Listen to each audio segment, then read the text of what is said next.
This week's podcast is all about clicker training. I'm sure all of you out there have heard of it. Maybe some of you out there have tried it. Mark, this question comes from Shirley from New Zealand.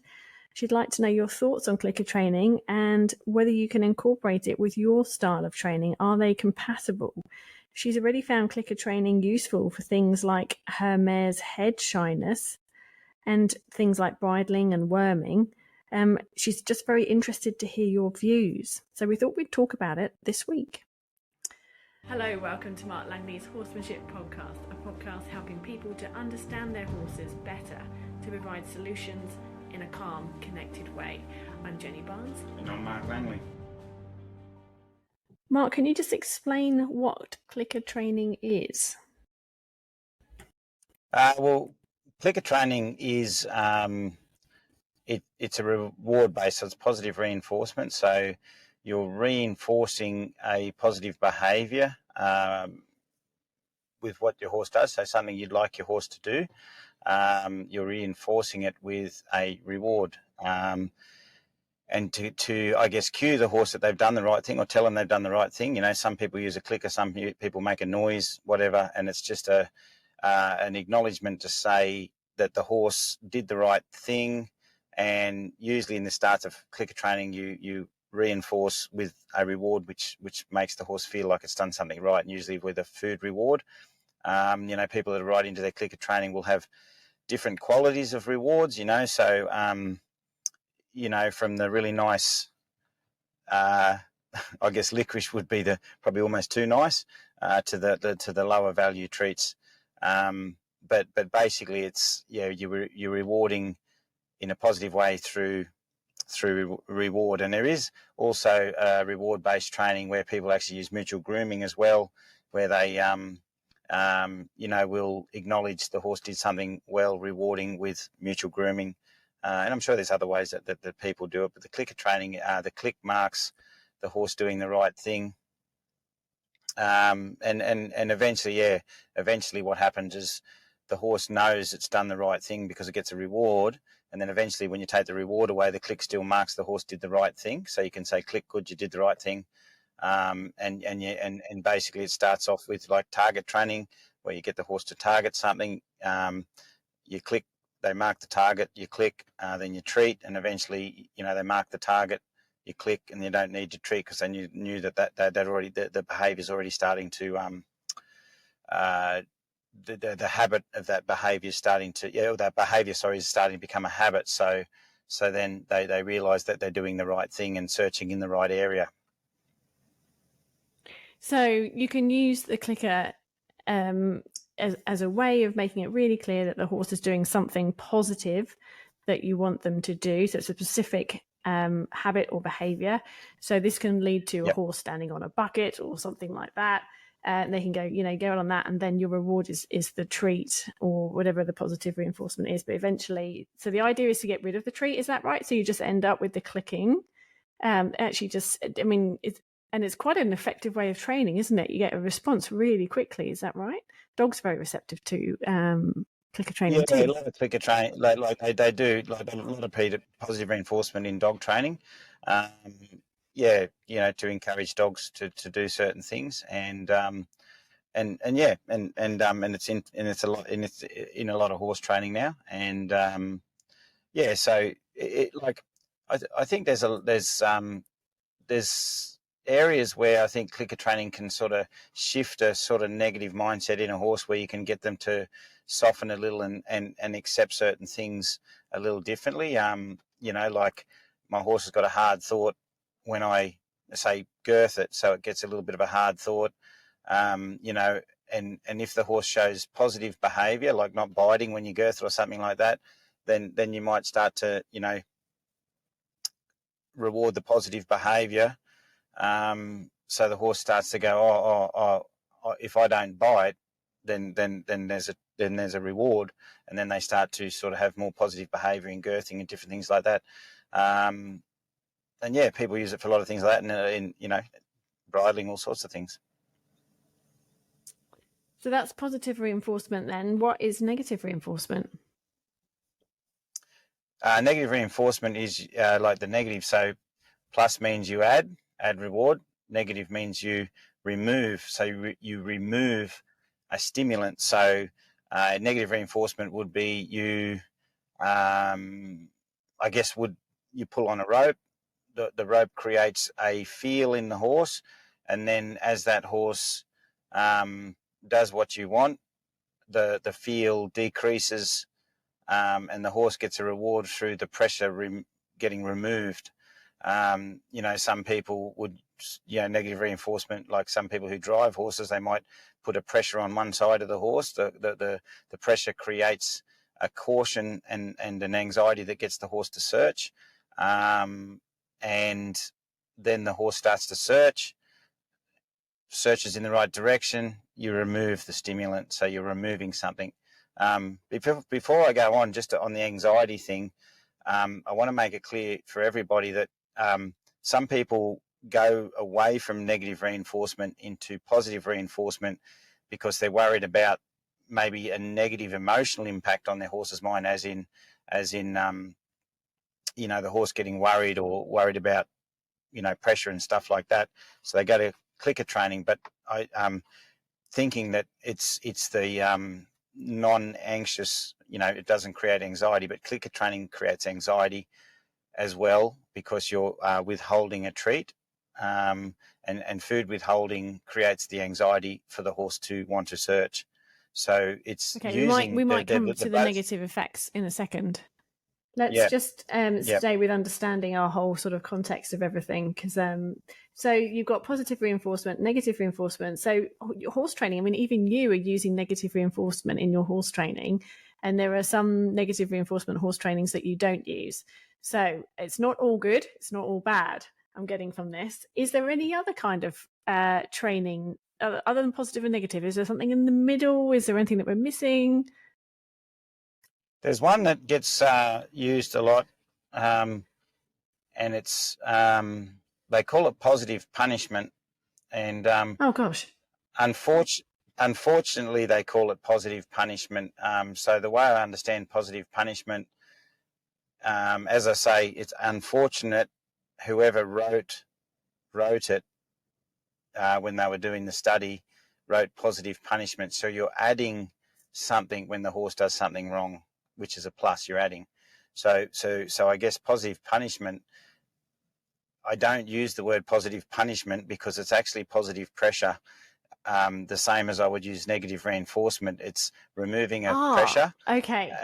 And one's adding a pressure. So because I really think the words we use can influence the mindset of a person. And if I was to think, and I'm sure everyone else would be the same, if you had a dog or a horse and it did something wrong and you said, I'm using positive punishment to stop them from doing that, then you're actually adding a punishment. So an example might be a horse. I think positive punishment, and I don't like using that word, I like using positive pressure, is the pressure that you use to teach horses boundaries.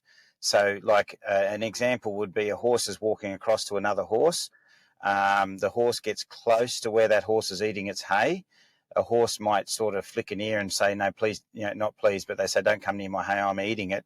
The horse disregards the ear flick and the body language, and it comes in to eat the hay or comes into that horse's bubble.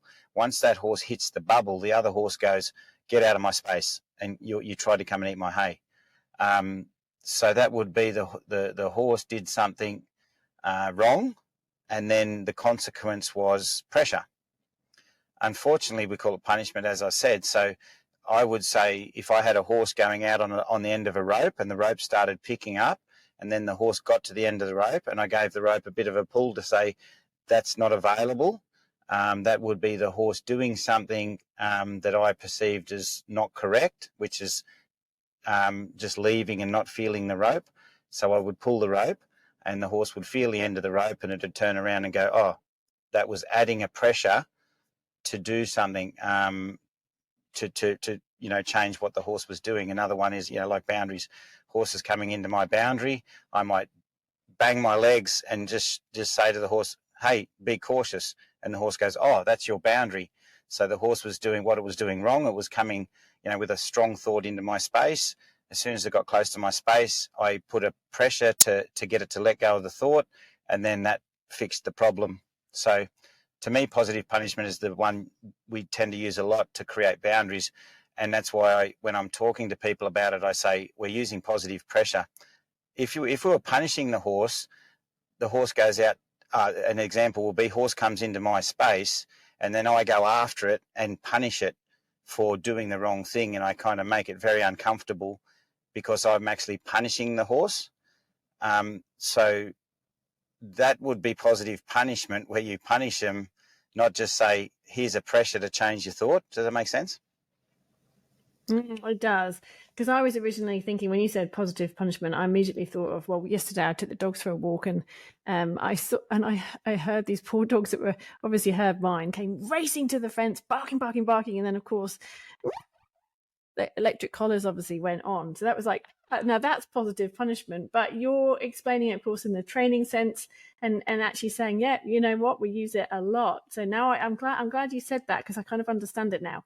So in all of these situations, positive reinforcement, negative reinforcement, positive punishment, what we are actually changing the way the horse feels about something.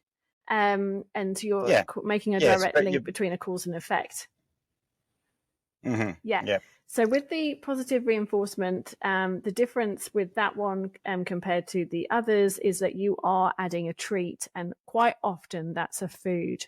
So with clicker training, there's no, in theory, you're just clicking away. Is there anything that you can see that might be wrong with that kind of clear signal that they've done something that they're meant to be doing with a click? Okay. Yeah. Some of the hardest things in I guess clicker training, and that's why I guess people who do a lot of clicker training, they teach the horse to target. So when the horse learns to target, they can use the target to target things. So the horse, if you pick up a left rein when you're sitting on the horse, instead of kind of pulling the rein and holding and waiting for it to sort of work in and out of pressure, you actually teach the horse, you put a cue in the rein, and then you get the horse to search for the target, because you'll have the target with you, and then the horse bends, then you click and treat, and then they associate with the left rein is going left.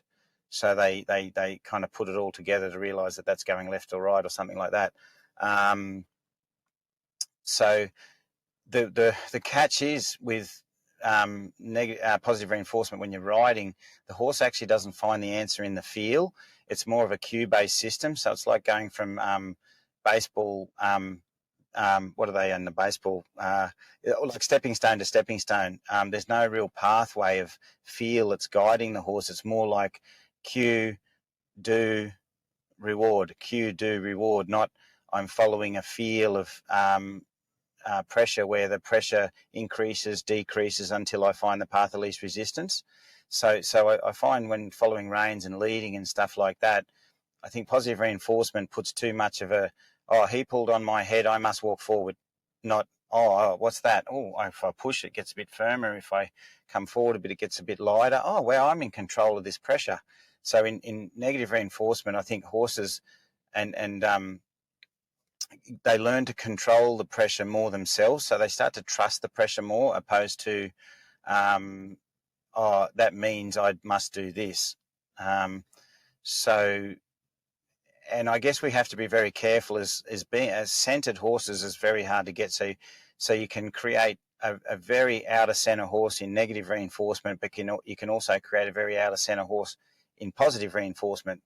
An example would be when my horse is not standing at the mounting block, I'm going to use positive punishment. So when my horse doesn't stand near me at the mounting block, and I'm not saying I do this, I'm just saying this is a bad example of using negative and reinforcement and positive punishment.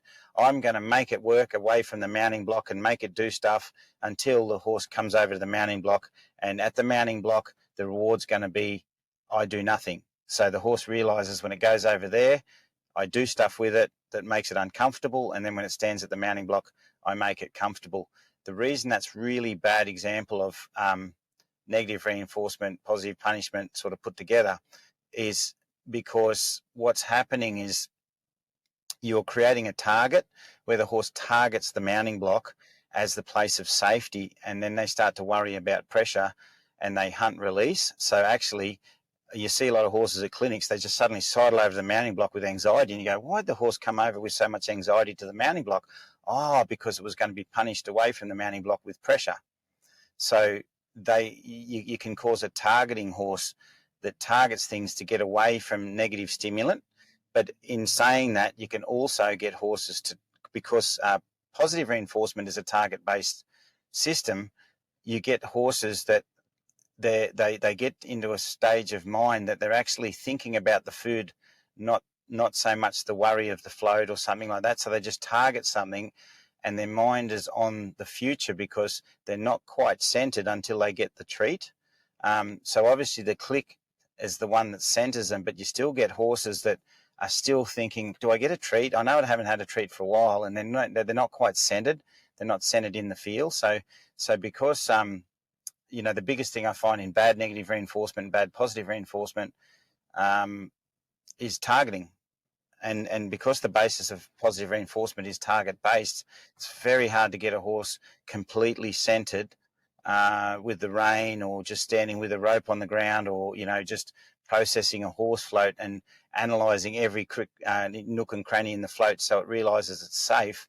Instead of analysing the float, it's thinking about a treat or the reward it's going to get. So it puts them in the future. There's also a chance that puts them in the future. Is there a chance too that the person who's doing the positive reinforcement also puts them in a position where they're targeting on the target rather than looking at the horse as a whole?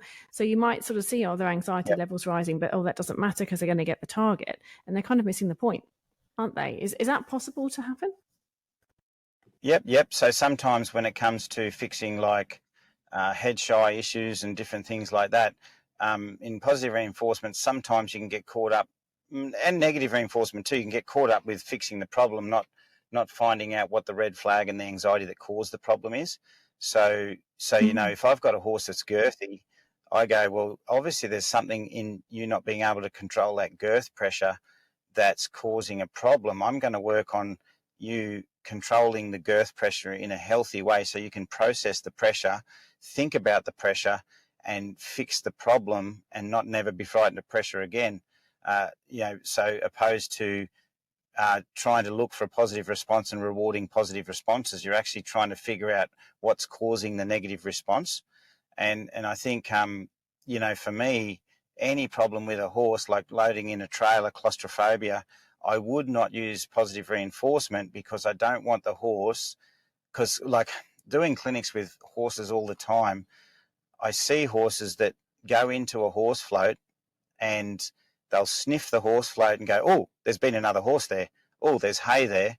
And you watch them, they'll go on this sniffing experience, and the food, the smell of food, they'll block out the float because they're on this other little journey in their mind, and it becomes like a displacement behaviour. So then I'll say to those horses, the owner might think, oh, they're sniffing the float, that's really good. And I'm like, no, they're sniffing the smells that they recognise that gives them some comfort, and they're zoning out in that smell, and they're not processing the float properly. We can't let them smell the float right now because they're in the wrong mindset. And I think horses so often stress eat. Like I see horses that have been on the racing industry, a lot of their life's been very, very stressful, and the only highlight of their day is when they get food. So they get very anxious around food, very angry around food, and if anyone interrupts their food or anything like that, they're really upset. And of course, there's a lot of so basically, if you start to associate food around trauma at the same time, it can be quite dangerous, and you can actually lure a horse into a place sometimes without it truly thinking about why it's scared of that place and how it can be empowered not to be scared of that place. Okay, we're going to sum up. I'm just going to ask you a couple of questions, just as a quick fire. When you're training, do you ever go through your mind, I'm using negative reinforcement, I'm using positive punishment, I need to do something else? Do you ever think like that? No, No, because I don't call it positive punishment. I call it positive pressure. I horses live in a life of pressure in the herd, and it's processing boundaries and pressure that help them become very soft in the land of humans, and they start to control pressure in a way that they're not troubled or traumatized. The biggest thing with using pressure is people put too much pressure on, create too much fear and anxiety, and then they don't have a way of processing that anxiety, so then it traps inside them and stuff. But positive, as I say, negative reinforcement to me, and I was trying to explain to someone the other day about negative reinforcement. I was saying, well, when I put a feel in a rope, I'm actually asking the horse to let go of a strong thought. And when that horse lets go of a strong thought that's causing anxiety, it lets go of the anxiety. So then what actually starts to happen, the pressure becomes something that the horse likes. And sometimes they actually go, I like that pressure because it's a leading hand that gives me some guidance and follows me, allows me to have something to follow, so I can sort of process this instead of that. And they feel good about the pressure. And to master, getting a horse to follow a feel, I get it to, I want people to get it to a stage that the emotion when the pressure's on versus when the pressure off is no different. When you do it bad, you can see horses hunt release, and the emotion is worried when the pressure's on, and then it constantly searches for release. So they're the ones where people have used pressure in a bad way. But if you use it in the correct way, the horse is actually comfortable within the pressure, and it ends up that the horse is just following the path of least resistance, and they know they're creating more pressure or releasing the pressure themselves. So they become very comfortable within pressure. So no, I'm not worried about using it because I know how to use it to create softness and a good steady mindset in a horse. If I didn't know how to use it and I was causing trauma in my horses, I'd have to go and question what I'm doing. And that's what I said before. I think a lot of people, they go from bad negative reinforcement and they see positive reinforcement as the savior. But anyone who's done positive reinforcement knows that there's a lot of pitfalls in that too, and you can do bad positive reinforcement. So if you were going to do positive reinforcement or negative reinforcement, you have to go to the people that have really mastered it in a way that creates a soft, centered mindset in a horse that can process all environments and still understand pressure. And in my experience, the people who do positive reinforcement mix it with negative reinforcement. The only horses that I've trained that I've seen trained to a good level using positive reinforcement is when it's mixed with both, because in a horse world you have to have both, a mix of positive and negative reinforcement. Okay, have you ever seen horses that are more worried because of clicker training? Yes. Yep. Because they're doing something, thinking about something else. They're thinking about the treat, not necessarily the task. And because they haven't found comfort within pressure and different things like that, they're just trying to sort of go to a target and then they get a treat. So I have seen horses that carry quite a lot of anxiety because they were horses that had other anxieties in them as well. And it's just kind of bypassed the problem sometimes. So they still got the problem inside them, but they know if I just do this, I've got to get a treat. Where's my treat? And they're in the future. They're not present and they're not centered. So I've seen that anxiety in it. Horses that are in the future, and yeah, they can carry quite a bit of anxiety because of that. So it's almost like there's training out there that offers the quick fix. And the one's actually the red flag training anyway, because it's not causing a quick fix. There's no such thing. You've got to really work at training to get it right, haven't you? Yeah, just quickly, like the classic, I tell a joke at my clinics now just to make people laugh, I say, did you know there's a mounting block lesson out there? You can go on YouTube and you can go and learn how to get your horse to come to a mounting block because it doesn't want to stand at a mounting block. So you go on the clicker training side and it's like, okay, we're going to teach our horse to target the mounting block and then click and treat. And then there's a negative reinforcement way where you just make it hard over there and the horse comes to the mounting block and make it easy. And voila, you've got a horse that stands at the mounting block. And I say to people, okay, well, if your horse knows how to lead and it trusts you, why don't you just stand on a mounting block and lead it up to the mounting block? Why do you need a mounting block lesson? The horse doesn't trust you. It's scared of you on one eye. It's had bad negative reinforcement training where people have driven it too hard in the hindquarter and it wants to face up every time you're standing up above it. So clicker training won't fix those problems, nor will bad negative reinforcement, because you just get a traumatized horse to stand at a mounting block and then you get on it and go, well, I hope it doesn't buck me off, but all I got is hope because I taught a traumatized horse to come to a mounting block. But if you actually taught the horse to lead and trust you, you'd have a soft horse at a mounting block that you didn't need to do any fancy lessons with. So there are a lot of lessons that are just like, this is how you load a horse. And it's like, well, hang on, that's just teaching the horse to target a horse float. Hang on, that doesn't deal with all the things that the horse doesn't know, like good leading, that it needs to tie up in a float and all those things. So I think, you got to be careful of like fixing a particular behaviour in a horse without actually recognising where the behaviour came from and the lack of foundation that probably caused that behaviour.